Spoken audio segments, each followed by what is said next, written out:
학원보고마 2과를 좀 보겠습니다.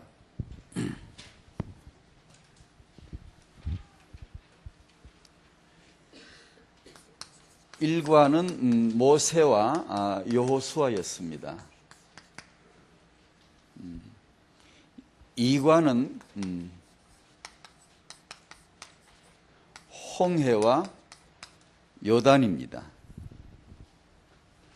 똑같은 내용 같아요. 똑같은.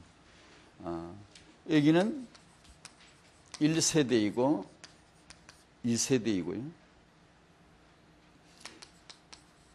여기는 출신이 애굽이고 여기는 광야이고, 여기서는 출애굽을 했는데 이것은 유월절 어린 양의 피로 말미암은 구원, 신분, 해방, 이 신분이죠.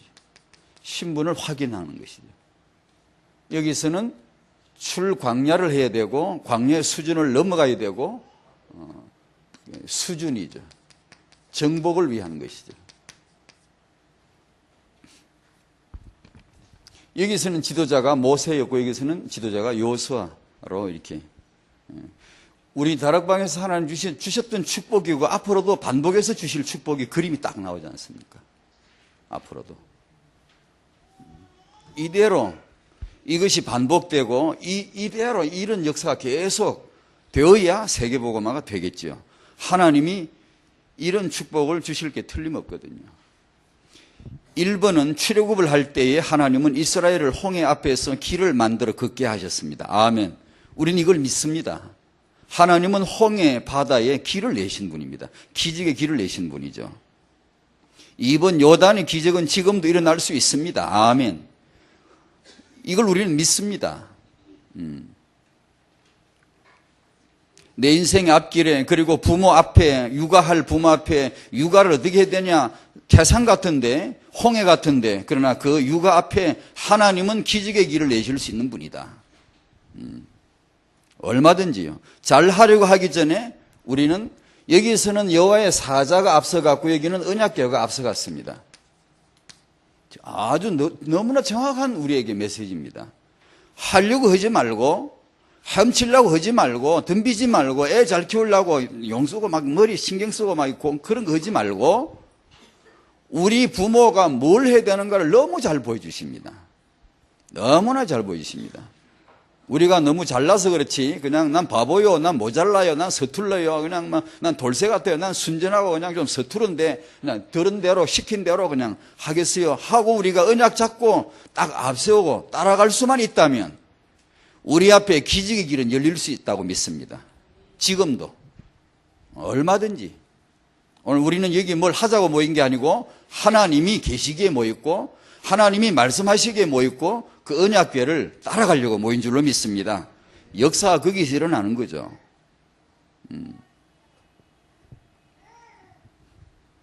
우리가 이제 이걸 인정하지 못할 만큼, 안 할 만큼 우리가 지혜와 훈계를 멸시하니까 우리가 어려움을 당하고, 잘하고 싶은데 방황되고요. 나 아이를 잘 키우고 싶은데 걱정 많고요. 왜요? 이걸 안 따르니까. 잘하고 싶은데 아직도 우리 여전히 이게 정리가 안 돼 있죠. 주님, 제가 아닙니다. 주의 언약이요, 주의 말씀입니다. 그게 안 되는 거예요. 왜냐? 너무 똑똑해. 너무 잘났어. 우리가 너무 할 수 있는 능력이 있기 때문에, 내 동기, 내 계획이 너무 앞서기 때문에 여전히 이게 잘 안 되는 거예요.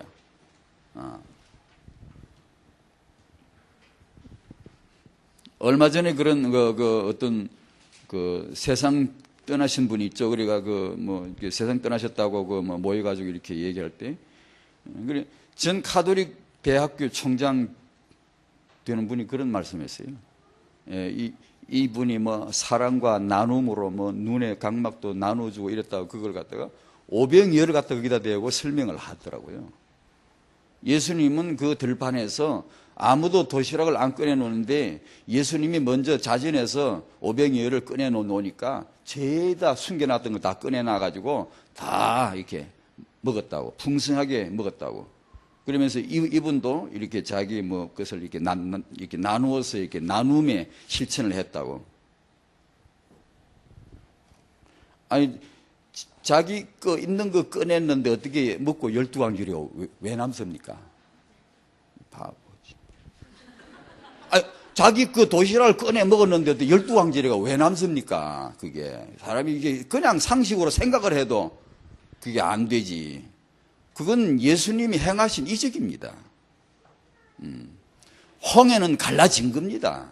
요단이 갈라졌습니다. 신비하죠. 그러나 사실입니다. 언제? 우리가 좀 덜 똑똑해야 되겠습니다. 우리가 좀 모르고 하나님의 사자를 따라가려면 따라가면, 우리가 언약궤를 따라가라 그렇게 하면 따라가면 요단도 갈라지고 우리 육아의 응답과 축복이 임할 줄로 믿습니다. 태영아 부모님은 이거 아셔야 됩니다.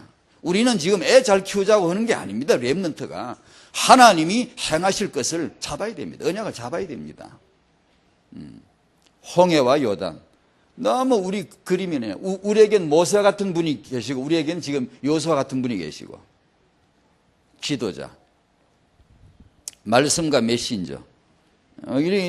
이런 걸 우리가 태영아 부모님들이 언제 이걸 좀 우리가 좀 그렇구나 이게 좀 깨달아지는 날이 오면 아마 이제 다락방의 육아 교실은 그야말로 유일성의 육아 교실로 아마 치달을 겁니다. 이게 정말 신비하고 이거 남이 전혀 모르는 그런 육아 성공, 그런 이게 자녀 교육에 대한 성공, 응답이지 이건.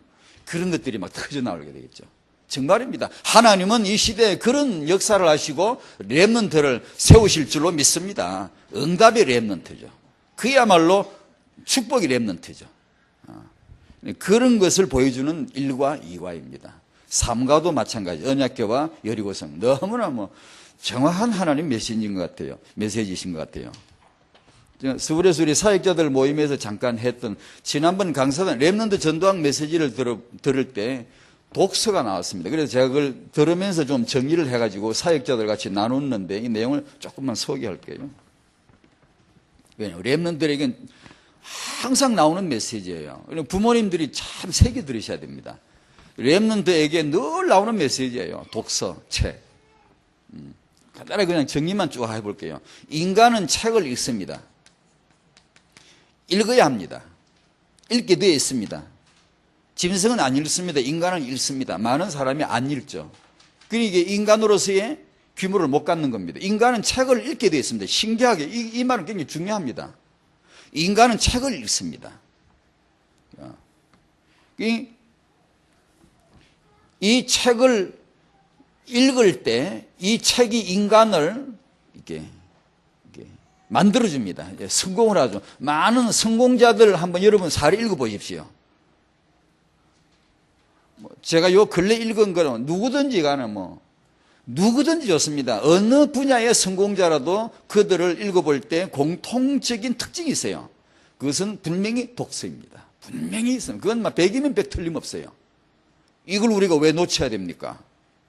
렘넌트에게 이건 그야말로 기본으로 깔려 들어가야 되거든요. 왜? 성공이 되니까 얘들이.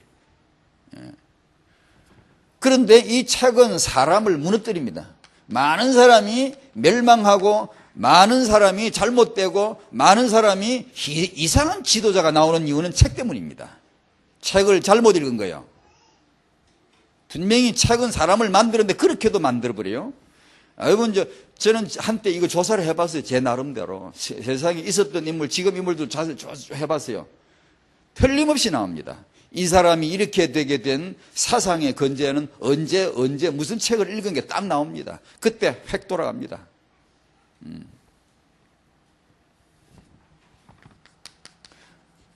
이 독서하는 인간에게 복음이 기본으로 깔려 있다면 유익됩니다.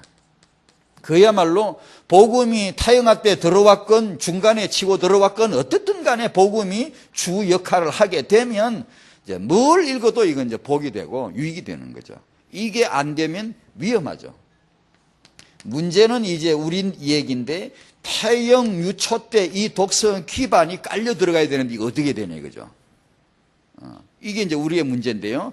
이때 이제 부모된 우리가 오늘 하셔야 될 게 있다면은 첫 번째 무조건이요. 성경 읽기부터 하셔야 돼요. 성경책을 받아놓고 안 읽는다는 것은요. 정말 기적 같은 일. 우리가 성경을 아직 모르는 거예요. 이 책이 기적의 책이고 홍해 가른 책입니다, 이게. 이 책이 요단 가른 책입니다, 이게. 내 머리가 아니에요. 내 머리로 애를 키우려고 하지 말고 우리 잘 된 거예요. 두뇌도 잘 됐고 모르는 게 더 잘 된 거예요. 차라리 그냥 난 몰라요 하고 성경 딱 잡고 읽으셔야 돼요. 임신부가 아기 낳아서 막 키우는 엄마가 임신할 때胎영아 때 부모가 성경책을 만약에 계속 읽는다면 기적이 일어날 줄 믿습니다. 성경책 안 읽는 민족은 복 못 받습니다. 성경책 읽는 사람은 복 받기 위해서 언젠간 복을 받아요. 렘넌트에게 독서 기반이 들어가야 된다면 이건 너무나 중요한 거예요. 무조건이에요. 이건 성경책이 뭔지를 모르는 사람들은 몰라서 그런 거지. 몰라서 다른 책을 들고 있지. 우리는 손에 성경책이 들리세요. 당연히. 아니 그걸 아직도 모르면 되겠어요 우리가? 당연히 너무너무나 이게 귀한 책인데요. 성경책을 무조건 읽어야 됩니다. 많이 읽어야 됩니다. 그게 성경책 체험을 해야 돼요. 우리가 성경책 읽다가 하나님이 나에게 말씀 주시는 거 한 구절 한 단어만 부딪혀도요 평생 복 받아버리는데요. 평생요. 그게 말씀 아닙니까? 책과 성경책의 차이 아닙니까? 그러니까 이건 해야 돼요. 어느마 성경을 여러 군데 읽어라 했어요. 시편 1편 2절에도 주야로 묵상해라. 읽어야 묵상하지. 암송해야 묵상하죠. 하루 종일 말씀 암송하고 묵상하고 기적이 일어납니다. 정말. 내가 아니라 말씀이 나를 끌어가죠. 그 다음에 우리가 해야 될 게 두 번째는 책 읽는 것을 습관으로 만들어 봐야 됩니다. 청년 때 지금 아기 낳기 전에 젊은 부부들 메시지 이거 계속 나오는데 렘드 메시지, 유 목사님 메시지 이게 빨리 붙들어야 됩니다. 뭐 잘하건 그거는 다음 일이고 일단 좀 막 하려고 해야 됩니다. 흉내를 내보고 막 해보려고 해야 됩니다. 습관이 안 돼 있으면 안 되니까요. 그 다음에 우리가 이제 할 일이 있습니다. 이건 이제 좀 이제 사역자들 통해서 준비해야 되는데 아이의 연령별로 아이가 자라면서 그 연령별로 그 해당되는 맞는 독서 지도법을 우리가 좀 이제 가지고 있어야 됩니다. 그거는 뭐 일반 지식에도 많이 나와 있고 한데 그걸 이제 딱 따가지고 사역자 우리 태영아 다락방 포럼 할 때 막 이게 한 달 내내 포럼에 보는 겁니다. 한번 이렇게 그 이해될 때까지 반드시 연령별로 자라는 성장 과정에서 인간은 책을 읽게 되어 있습니다. 틀림없습니다. 이 아이는 학자의 아이이건 농부의 아이이건 아무 상관없습니다. 반드시 모든 인간은 책을 읽을 때가 있습니다. 이걸 알고 연령별로 독서 지도가 뭔가를 알고 있는 부모는 준비되어 있으면 딱 그때 안 놓치죠. 근데 이게 준비가 안 되어 있으면 전혀 의미를 몰라요. 애가 왜 책을 끌어안고 자는지 읽으려고 하는지 그 의미를 모르면 일생에 단 한 번 오는 그때 그 딱 놓쳐버려요. 그러면 평생 책 가까이 하기 힘들어요. 진짜로 막 언약이 와서 때려쳐가지고 막 빵 깨져가지고 완전히 막 진짜 번개 맞던 은혜를 받으면 정시해리고 이제 읽을까? 진짜 힘듭니다. 습관 체질되기 어렵습니다. 근데 그래서 이걸 준비를 해 주셔야 됩니다. 그 아이가 자라면서 2살, 3살, 4살 이렇게 자라면서 세상에서 책이 제일 좋을 때가 있단 말이에요. 아이에게. 이때 책에 홀딱 빠지도록 해줘야 되거든요. 미치도록 빠지도록 해줘야 되거든요. 이러면은 이제 그 기본이 들어가는 거예요. 읽는 게. 그러면서 우리는 이제 성경 같이 읽으면서. 이게 사역자들은 그래 성경책과 더불어 책들을 계속 읽으셔야 됩니다. 읽으시면 이제 이런 일이 올 겁니다. 내가 책을 읽으면은 성경 말씀하고 연결이 됩니다. 이렇게 말씀하고 연결이 되죠. 그리고 또 자꾸 읽으면 책과 책이 연결됩니다. 그러면서 깊은 생각을 하게 됩니다. 그게 이제 시편 1편 2절로 말하면 묵상이고 세상 말로는 사유한다 그러는데 깊은 생각이 감도입니다. 돌면서 나의 자기만의 언약적인 나의 지식이 그때 창출됩니다. 탄생돼요. 그러면 그게 이제 자신 있게 이제 자기 것으로 나갈 수가 있어요. 그걸 이제 오래 이렇게 함으로써 할 수만 있으면 집을 인테리어 하시거나 새로 집을 이렇게 만드실 때 책 독서 분위기로 인테리어 컨셉으로 만드는 게 좋습니다. 어떤 집은 그냥 아늑한 컨셉이 아늑하죠. 막 그냥 야들야들 아늑하게 이게 참 편안하고 이제 이런 컨셉도 있고요. 어떤 집은 깔끔 컨셉으로 하기도 하고요. 뭐 여러 가지가 있는데 할 수 있으면 책하고 독서 분위기로 인테리어 자체를 구조를 그렇게 하는 게 좋습니다. 예를 들면 거실은 아예 책장으로 만들어주고 방마다 책꽂이가 아예 그 붙어있는 가구를 뭐라 그러더라? 그런 식으로 한다든가 방마다 그런 걸 넣는다든가. 전에 말씀드린 그 오주엽 씨 얘기를 근데 그 양반 보고 내가 충격받은 거, 내가 너무나 부끄러웠던 것은 참 그 아주 형편없는 남자가 훌륭한 아빠가 돼가지고 이렇게 바뀐 얘기인데요. 그 집은 전에도 말씀드렸죠. 이 방이 3개다 그러면 제일 큰 방은 대개 누가 이게 차지합니까? 저희 집에도 제일 큰 방은 저와 제 아내 둘이 차지하고 있습니다. 그 작은 방은 애들 방으로 이렇게. 근데 그 양반은 생각을 완전히 발상을 뒤집어 버렸더라고. 그런 게 필요해요. 그런 게 필요해요. 좀 생각을 좀 뒤집어 봐야 돼요. 제일 큰 방은 어떻게 아이들에게 공부하고 책 해놓고 아이들 놀 수 있도록 바닥도 해놓고 아이들 공간이라 제일 큰 운동장을 주는 거예요. 제일 큰 방을 아이들이 마음대로 쓸 수 있는 방을. 그리고 자기 아빠 엄마는 제일 작은 방에 둘이 딱 이렇게 삐대고 조그맣게. 집도 전세 집이 그 전세방이 조그마한 방에 뭐가 크기나 크게 조그마한데 아빠 엄마 제일 작은 방에 있고 애들 자는 방 그 다음 주고 제일 큰 방은 아이들의 공간이에요. 공부하고 거기서 놀고 나 그거 보고 딱 맞았어요. 그래 맞아 그래. 이 사람이 생각을 그렇게 그런 생각이 어디서 나오냐? 이거 후대를 깊이 생각할 때 나오는 겁니다. 후대가 얼마나 중요한가를 생각할 때 그게 나온 거예요. 컨셉이 틀리잖아요. 집안 분위기가 딱 틀리잖아요. 그런 게 뭐가 있더라고요. 이걸 생각입니다. 그게.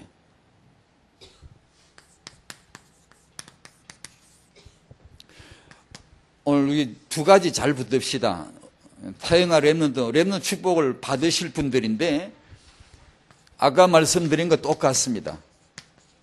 아무 우리가 해보려고 노력하고 걱정 그러지 마시고 제일 먼저 렘넌트 언약을 하나님 앞에서 발견해야 되겠고 그리고 이 육아를 위해서 아무 육아를 잘하려고 그런 거 하지 말고 나 자신의 정체성이죠. 나는 부모입니다. 부모로서의 하나님이 부여해 주신 권위. 내가 부모니까 뭘 한번 이렇게 군림해보자, 장악해보자, 이런 게 아니고, 하나님의 권위자께서 나에게 위임해 주신 나는 권위자다. 부모다. 이걸 정당하게 회복해 보자는 거예요. 그래야 육아가 나오니까. 지침 6가지. 언약부터 발견하셔야. 정말입니다. 이 언약을 발견하셔야 됩니다. 창세기 1장 27, 28절 타영하는 그 본질이 하나님의 형상이다. 타영하는 그 본성이 창세기 3장이다. 본성. 타영아에게 근본적인 해답은 창세기 3장 15절 여자의 우선 복음밖에 없다. 여기서 출발되어야 됩니다. 내가 임신해 낳는 아이는 하나님의 형상이다. 본질이 여기서 거짓말은 아이는 진화된 존재이다. 물질 덩어리이고 진화이다. 거짓말이죠. 지난 2월 12일이 찰스 다윈의 생일 아닙니까? 1809년. 그러니까 지금이 200주년이라고 행사들이 많습니다. 지금. 얼마 전에 미국에서는 50여 교회가 진화주의를 지켰습니다. 자유주의 신화 계열에 속한 교회들이겠죠, 물론. 그 말은 무슨 뜻이냐면 이 다윈의 진화론이 정치, 경제, 사회, 문화뿐 아니라 신학에도 쫙 깔려 들어와 있습니다, 여러분. 정말입니다. 제가 지금 그 긴 이야기 할 시간이 없어서 그런데 신학에도 쫙 깔려 들어와 있습니다, 여러분. 인간은 태아는 물질이 아니고 그러니까 이 진화론을 믿거나 무신론 인본주의자 육아학자나 이런 학자들은 강의 한번 들어보십시오. 낙태 문제 이런 문제나 뭐라고 그러나 여성에게 낙태의 권리를 돌려줘야 된다. 당연히 있는 것이다. 그건 아무 상관없다. 이렇게 말합니다. 왜요? 물질이니까. 그러나 성경은 태아가 아니고 인간입니다. 인간. 태아라고 한 적이 없습니다. 하나님은. 그래서 저는 대체 용어가 없어 그냥 쓰지만 저는 태아란 말도 쓰고 싶지가 않아요. 왜냐하면 하나님 쓰신 적이 없어요. 그냥 인간이지. 창세기 3장 본성을 가지고 있다, 이 아이가. 여기서 거짓말은 뭐냐? 세상 학자들이 거짓말은 아이는 백지다. 완전 백지 상태다. 너 틀린 거예요? 꽉 차가지고 가지고 나와. 이 아이는요, 딱 이미 정해져 나와요. 꽉 차가 있어요. 백지 상태가 아닙니다. 이 아이는 선하다, 틀린 겁니다. 여기서 잘못되면 육아가 잘못됩니다. 전혀 방향이 틀어져 버립니다. 우리는 이 아이를 내가 임신하고 출산 육아할 때 창세기 3장 15절에 이 언약을 내가 전달할 수만 있다면 완벽하게 나는 성공한 사람이다 라고 믿으셔야 됩니다. 믿으셔야 됩니다. 우리가 정말 완전 복음, 오직 복음이라고 정말 믿는다면 이걸 믿으셔야 됩니다. 모든 복이 그 안에 다 들었다고 믿는다면 이걸 믿어야 됩니다. 모든 문제 해답이 그리스도라고 믿는다면 이것이 육아입니다. 육아. 그걸 믿읍시다. 방황하지 말고 애를 어떻게 잘할까. 맨 그렇게 가치관이 많고 목표들이 많으니까 헤매시지. 예수는 분명하고 이런 언약은 불명한데도 우리가 자꾸 방황하잖아요. 창세기 1장 28절, 이사야 6장 13절. 이 후대는 렘넌트다. 렘넌트다. 여기서 출발을 하는 겁니다. 이 육아를 해야 된다. 이런 말씀은, 창세기 3장 이런 말씀은, 이 15절 이런 답은 세상에 아이를 잘 키우면 된다, 자녀를 교육을 잘하면 된다, 윤리운동을 하면 된다를 싹 단번에 단죄해버립니다. 거짓말입니다. 그건 거짓말이에요. 해봤잖아요. 학교가 적어서 안 되나요? 박사학위가 적어서 안 되나요? 애 잘 키우는 사람이 없어서 안 되나요? 아니잖아요. 오직 예수만이 이 아이에게 완벽한 답이 된다. 우리는 믿읍시다. 그게 태영아 육아입니다. 흔들릴 것도 없고 갈급할 것도 없고 내가 더 뭐 잘하고 싶은 그런 거 고민하지 마시고 이 언약부터 잡으셔야 됩니다. 틀림없이 하나님은 축복하실 것입니다. 하나님은 어디 안 갑니다. 살아계신 그분이 이 언약 잡는 자에게 응답과 축복을 오늘 주실 것입니다. 분명합니다. 이건요. 분명해요. 우리는 이제 잘 키우려고 하니까 이런 걸 생각 안 하고 부모의 권위, 유일성 안에서 후대 육아를 위한 부모의 권위부터 회복합시다. 왜냐하면 권위는 중요하니까요. 육아가 되어지기 위해서는 하나님이 이걸 주시기 때문에 이것을 먼저 우리가 알아야 된다는 거죠. 잠언 1장 7절 여호와의 권위, 8절 부모의 권위. 창세기 18장 19절에 하나님이 아브라함을 부르시면서 하신 말씀, 명령자로 나는 너를 불렀다. 너는 네 자식에게 명령할 수 있어야 된다.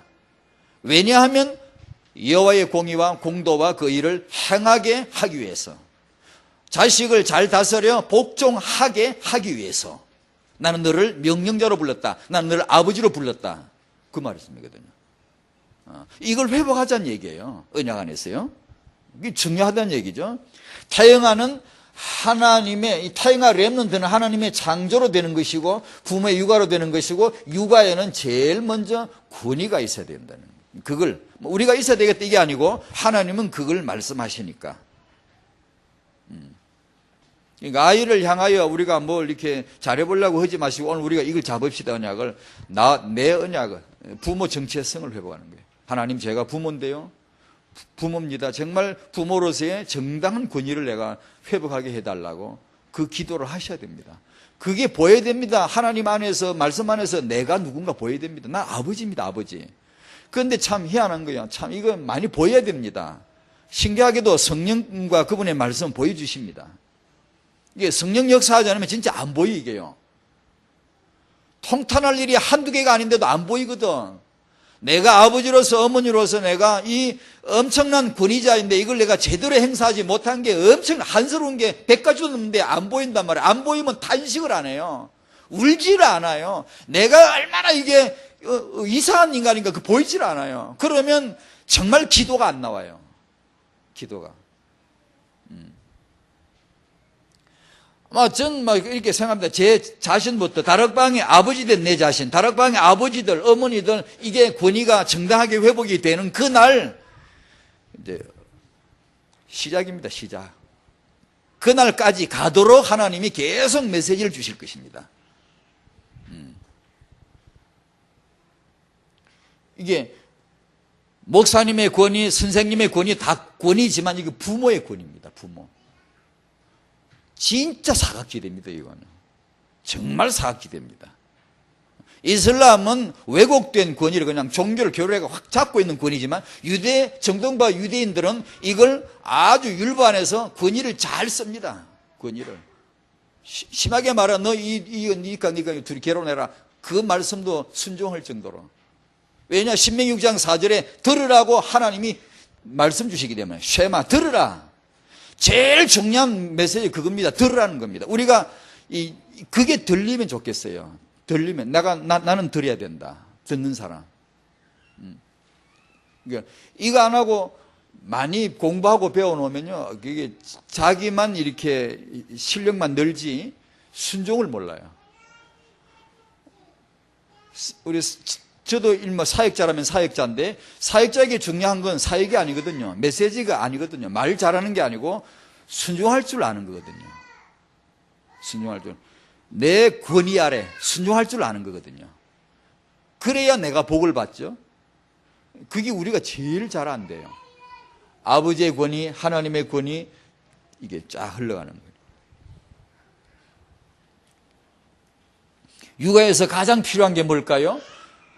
아이를 어떻게 잘 가르치는가 그거 막 우리 신경 좀 꺼놓고 오늘 잠깐이라도 좀 스위치 꺼놓고요.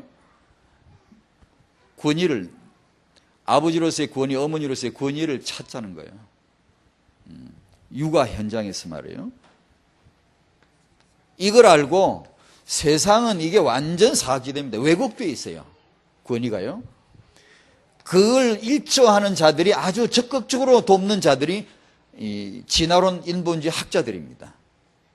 유명한 학자들입니다. 여기 아주 적극적으로 아주 그냥 사단이 나서서 아주 적극적으로 역사합니다. 부모의 권위를 무너뜨리고 학자들이 적극적으로 나서서 부모의 권위를 무너뜨리고 아이의 권위를 존중하자는 그런 말로 1989년 11월 달에 그 유엔에서 아동 권리 협약이 체결됐죠. 전에 한번 말씀드리고 작년에 우리 세계 선교대회 할 때 일산 킨텍스 할 때 그 도착하니까 그 아동 그 유엔 그 유니세프 단체에서 아동 권리 그 협약 그거 가지고 와가지고 뭐 행사하고 갔죠. 그 자료들을 달라 그래서 좀 받아놨는데 그 아동 권리 협약이 아동 권리 아동에게 권리를 부여하자는 거예요. 그 유엔에 채택되고 스웨덴을 시작으로 유럽 여러 국가, 미국에도 이게 쭉 세계 지금 퍼지고 있습니다. 국가에서 채택을 합니다. 그러면 그 법대로 따라야 돼요. 그 법의 정신이 뭔 줄 아시겠습니까? 아동의 권리를 보호하자. 굉장히 좋은 말 같죠. 한국말 번역할 때 그런 아동 권리 협약 유엔의 그 1조, 2조, 3조는 거기는 그런 내용은 빠졌죠. 그 사상이 뭔지, 그 기본 정신이 뭔지는 그게 안 나오죠. 그래서 사람들이 모르는 거예요. 예를 들면 제가 여기서 어떤 제 말고 저는 그런 말 하고 싶지 않은데 다른 사람이 이게 나와가지고 어린이들에게 성관계할 수 있는 권리를 줘야 됩니다. 진짜 주인에게 돌려줘야 됩니다. 그걸 갖다부터 하지 말아요. 그리고 아이에게 어린이라도 술과 마약을 할 수 있는 권리를 자기 주인에게 돌려줘야 됩니다. 그걸 뭐 규제하고 갖다부터 할 거 없습니다. 어린이라도 차를 운전할 수 있는 이런 권리를 돌려줘야 됩니다라고 누가 와서 얘기를 한다면 여러분 어떻게 생각하시겠어요? 일 정상인가 이 토론인가? 뭐라고 말하겠어요? 돌았죠. 정상이 아니겠죠. 그러나 세계적인 학자가 그 말을 한 사람이 파슨 박사? 이런 사람인데 이런 사람들이 누구냐? 세계적인 석학입니다. 그 말만 딱 들으니까 굉장히 이상한 말 같지만 서론이 쫙 나오고 그 다음에 이렇게 쫙 나오면서 그런 말 하면서 결론을 쫙 끄면 사람마다 그게 맞다고 수긍합니다. 그 말만 딱 잘라놓으니까 아주 이상하죠. 그러나 그런 학자들이 논리를 쫙 전개해 나갈 때 부모의 왜곡된 권위가 아이들을 다 망친다. 애들을 자유하게 권리를 돌려주고 아이들을 존중하고 잘하면 아이를 이해하고 잘 이렇게 믿어주면 잘할 텐데 괜히 부모들이 나서서 다 망치지 않냐. 논리가 근사합니다. 쫙 나옵니다. 그리고 그 말 했을 때는 사람들이 박수를 쳤어요. 유엔에서 채택했고 선진국에서 지금 채택합니다. 그 채택한 나라에서는 아이는 공부할 권리 안 할 권리가 있습니다. 아이 보고 공부해 하면 아이가 전화 걸면 부모 잡아가 버려요. 진짜입니다. 제 말이 거짓말이 아니에요. 실제 그럽니다. 그리고 이것이 한국에도 앞으로 그럴 사회에 옵니다. 틀림없이 옵니다. 선진사로 가면서. 그걸 기한한 협약을 초안한 그런 박사들이 지난번에 소개한 부모 역할 훈련 PET를 쓴 토마스 고든 박사가 가장 친한 사람들이 그 사람들입니다. 그 사람이 추천할 때 그런 사람들 책을 추천합니다. 아까 말한 그런 말을 쓴 책, 그런 사람들. 여러분 아시겠습니까? 그 책의 육아학자들의 내용이 굉장히 근사합니다. 굉장히 멋있습니다.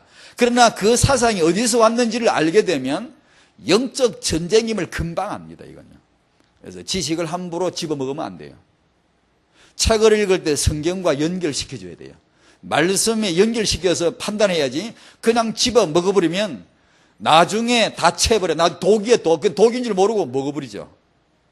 그런 게 한두 개가 아니란 말이에요. 그래서 이제 사역자들은 그런 걸 아셔야 됩니다. 이것이 딱 제일 노리는 게 권위를 왜곡시킵니다. 사랑 없는 권위를 막 폭력을 쓰게 한다든가 사단이죠. 권위 없는 사랑, 아이를 무조건 감싸주고 아이 말 들어주고 2살, 1살 반짜리 애 말 들어줘가지고 누가 종치는 거죠 우리가. 그 애 권위 아래 부모가 완전히 잡혀버리는데 쩔쩔매는데 애한테 누가 권위입니까? 애가 권위자인데. 애만 잘 되면 꼬면 종노릇이 되고 전부 다 이게 종 아닙니까? 애가 기말고사 잘 보고 명문대만 가면 제일이야. 다른 잘못은 해도 다 치워버려. 그냥 애만 잘 되면 제일이야. 이제 완전히 이제 우리는 그렇게 하지 맙시다. 왜냐 하나님이 그렇게 하지 마라 그랬어요. 그렇게 하지 마라 그랬어요. 그 얘기입니다 오늘 이게. 권위란 말이 이렇게 사람을 애를 때려잡자 이런 말이 아니고.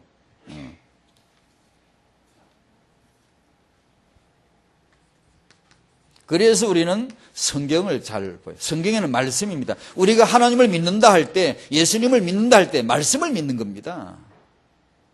말씀을. 예수가 그리스도 되시면 말씀밖에 안 나옵니다. 아무도 그 진리를 드러내지 않아요. 그러니까 말씀을 우리는 믿는 겁니다. 말씀을 들어야 되고.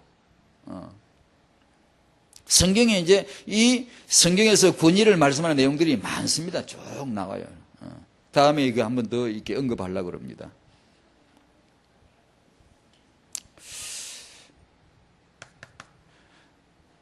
이 권위와 그리고 순종은 우리가 앞으로 세계복음화 현장으로 내보낼 우리 후대들에겐 기본으로 깔아주자. 이건 기본으로 하셔야 됩니다. 창의력보다 이게 더 기본이 되어야 됩니다. 재능보다 이게 기본이 되어야 됩니다. 하나님이 그 렘넌트를 쓰실 줄로 믿습니다.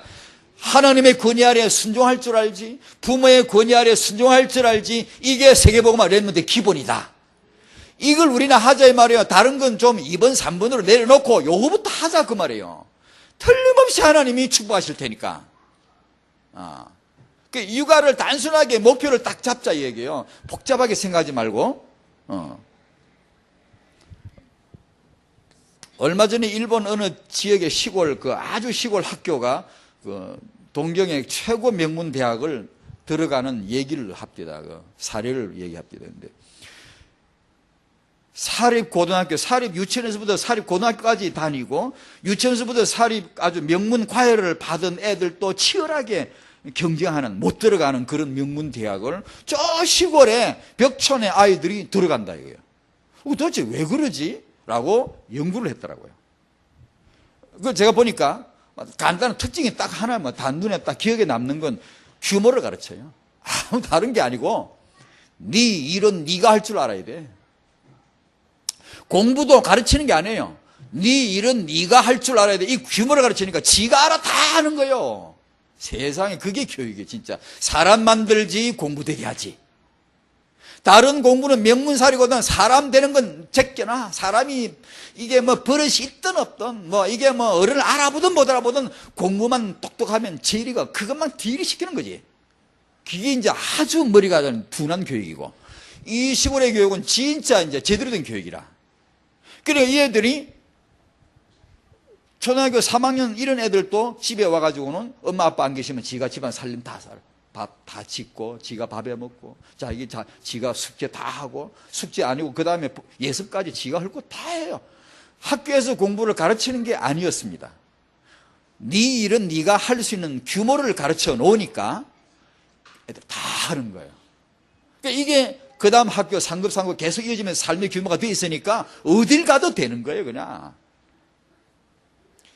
그러니까 시골이니까 동네 사람이 적잖아요. 누가 지나가도 인사해요. 누가 애들이, 조그만 애들이 배꼽 허려서 다 인사해요. 차가 지나가면 무조건 인사해요. 난 누군지 못 봤지만 분명히 나보다 어른일 거다. 애들 말이. 무조건 다 인사해요. 보세요. 그러니까 애들이 이 그릇이 만들어지니까 지식이라는 게 알차게 모이는 거예요. 차곡차곡하게. 확실히 인물은 그런 데서 나오거든요. 인물이 공부 잘해서 나온다기보다는 그릇이 일단 먼저 돼야 되거든요. 그 참 뻔한 상식인데도 현대 교육에서는, 육아에서는 이걸 놓치잖아요.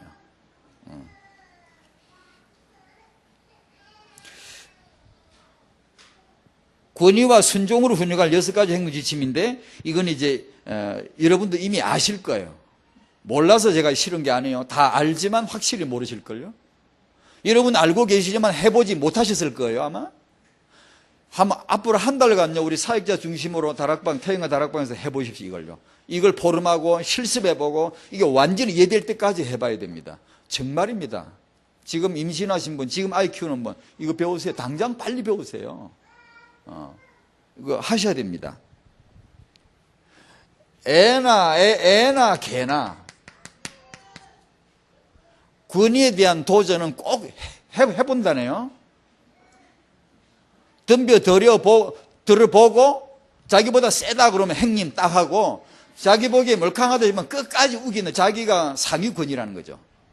짐승들 개들끼리도 일단 한번 붙어보고 이기면 계속 행님이야.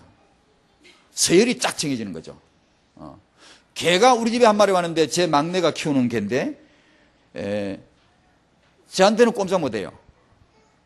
덤벼들면 제가 놔두나? 확 잡으려고 그러면 슉을 내가 어딜 감히. 처음에 와서는 반드시 덤벼듭니다. 그렇게 할 때 확실히 내가 너보다는 센 거야 라고 보여주었을 때 행님 딱 하는 거예요. 그 뒤로 덤벼들 일이 없죠. 왜냐 확실하게 서열이 정리가 되어 있으니까 저분은 형님이다 딱 알거든요. 내가 이렇게 치다 보면은 형님이 나를 참 이뻐하고 좋아하는 것보다 하고는 얼굴 표정만 알아요. 이제 사랑해줘서 고맙다고, 자기를 봐줘서 고맙다고, 그런 게 표정이 보여요. 걔가 하는 행동이나 표정이. 근데 제 아내가 우리 집 개를 유심히 보면, 조그마한데도 유심히 보면은 왜 보냐 나를. 개를 처음 봤냐 그러면서 이렇게 대들어요. 응 그래요. 그리고 또 계속 서 있으면 달라들어요. 바지를 물어 막 그러면 제 아내는 이런다. 그러면 개 권위 아래 완전히 맨날 진 거지. 제 아내 위에는 개 권위가 있어요. 개가 제 아내를 볼 때는 나보다 약하다고 보는 거예요.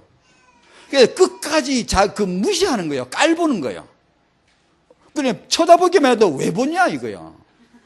재수없다 이거야. 가라 이거야. 그러면서 안 가면 물으려고 그래요. 권위 행사를 못했기 때문에 그렇죠. 애가 8개월만 돼도 대들 그 역을 서르시 하거든요. 돌 지나가면 1년 6개월만 돼도 확실하게 자기 의사를 가지고 엄마 의사를 꺾으려고 합니다. 그 이걸 하려고 그러죠.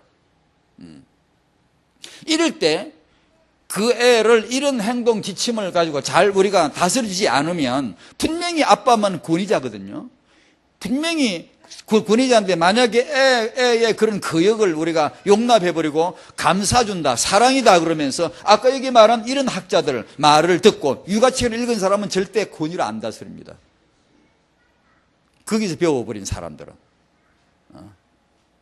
이렇게 타협을 하고 대화를 하고 협상을 하려고 그러지.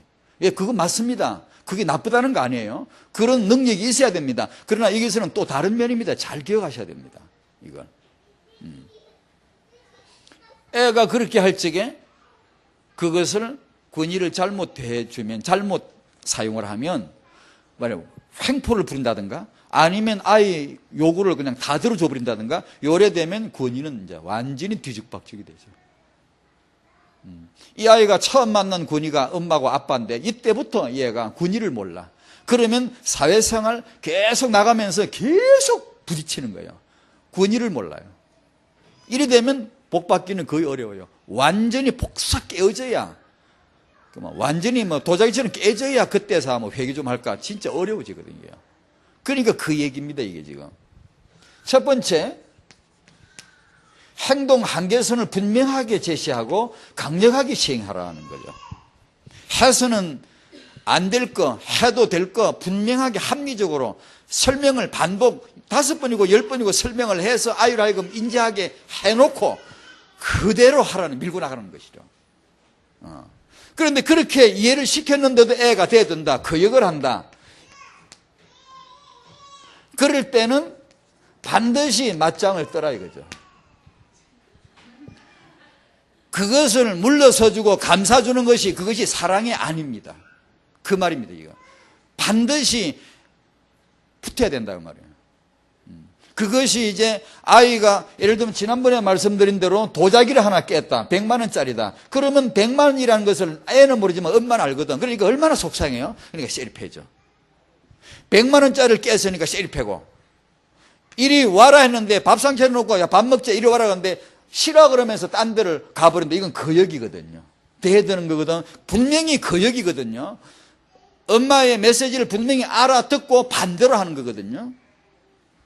여기는 100만 원짜리, 여기는 거역이, 권위가 걸린 문제예요.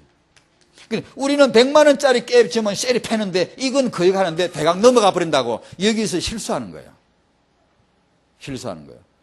100만 원짜리 깬 건 실수한 건 용서해 줘야 되고 이해해 줘야 되고, 진짜 참 아깝다 그러면 어쩔 수 있니? 네가 실수해서 깬 걸 다음부터 이런 일 없도록 하자. 그렇게 지나야 되는데 우리는 그게 안 돼. 이러면 셀이 팬다고. 여기서는 분명히 엄마 말을 싫다고 거역을 했는데 그냥 어떤 때는 내가 기분이 좀 오늘 우울하면 셀이 팼다가 내 기분이 좀 좋으면 그래 이리 오라니까 하고 가서 안고 온다든가, 그것도 이미 틀린 것이죠. 오라고 했으면 오게 해야 한답니다. 그것을 빠르면 빠를수록, 애 의지가 형성될 때 빠르면 빠를수록 빨리 권위와 순종을 가르쳐 줘야 한답니다.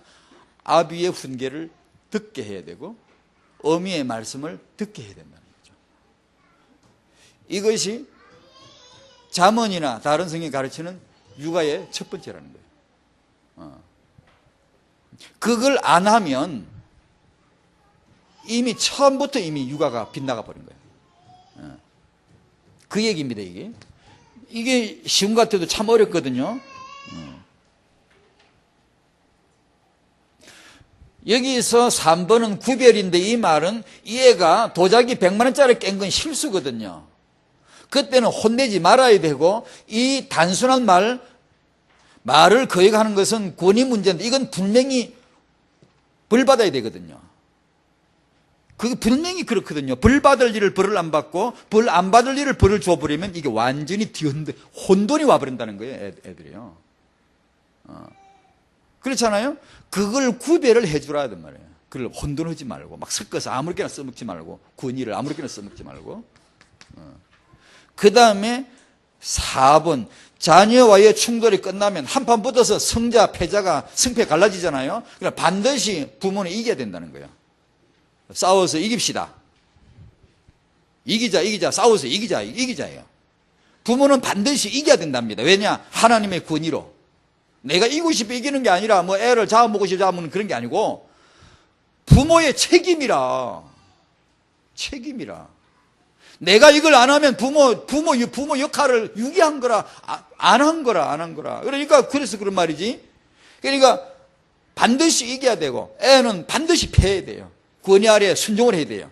그러고 나면 징징 짜고 울고 그러면 이제 이제 따뜻하게 위로해주고 승자니까 패자를 따뜻하게 위로해주고 품어주고 합리적인 말로 훈계를 해주고. 그럼 이제 그렇게 할 적에 아무개나 뭐 훈계한답시고 오만 걸 다 잔소리를 하지 말고 많은 요구를 하지 말라. 이제 그런. 그 다음에 이 모든 것을 지배하는 것은 물론 사랑이라 해야 된다. 그런 내용입니다. 일반적으로 다 아실 거예요. 그러나 행해 본 분은 열에 한두 분도 어렵습니다. 그걸 아시고 이게 확실히 이해될 때까지 한 달 정도는 계속 이것만 한번 포럼해 보십시오. 진짜입니다. 해야 됩니다. 꼭 이걸 해야 됩니다. 결론입니다. 첫 번째, 타영아 램드 키우는 부모는 복음에 완전 답을 내자.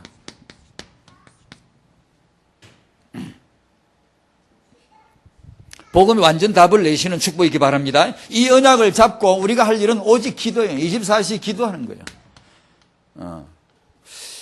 이 단순함을 어떻게 설명해야 될지 제 자신부터도 이걸 해야 되고 체험해야 되고 우리 엄마 아빠들에게 이게 체험되어야 됩니다.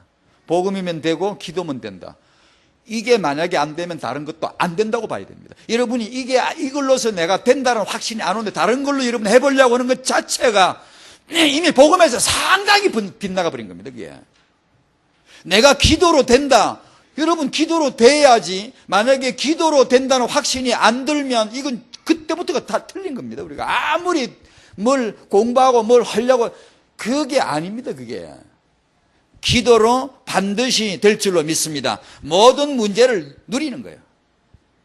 모든 육아를 누리는 거예요. 하나님이 응답하실 것이고 허감은 무너질 것이고 이 복음을 통하여 하나님은 나와 함께 하실 것입니다. 이걸 통하여 우리는 응답받을 것이고 허감이 무너져 갈 것입니다. 이걸 우리는 꼭 믿어야 됩니다. 태영아 부모님들 지금 기도하십시오. 그 육아 현장 아이를 부둥지 않고 기도하십시오. 응답받습니다. 흑암이 꺾입니다. 여기서부터 출발이 되어야 됩니다. 시대마다 병들고 우리가 안 됐던 것 이거 놓쳐서 안 됐지 딴 것 때문에 안 된 게 아니다. 그걸 확실하게 해둬야 됩니다. 복음의 생명, 기도의 능력 놓쳐서 안 된 것이지. 그러니까 우리는 그걸 잡자.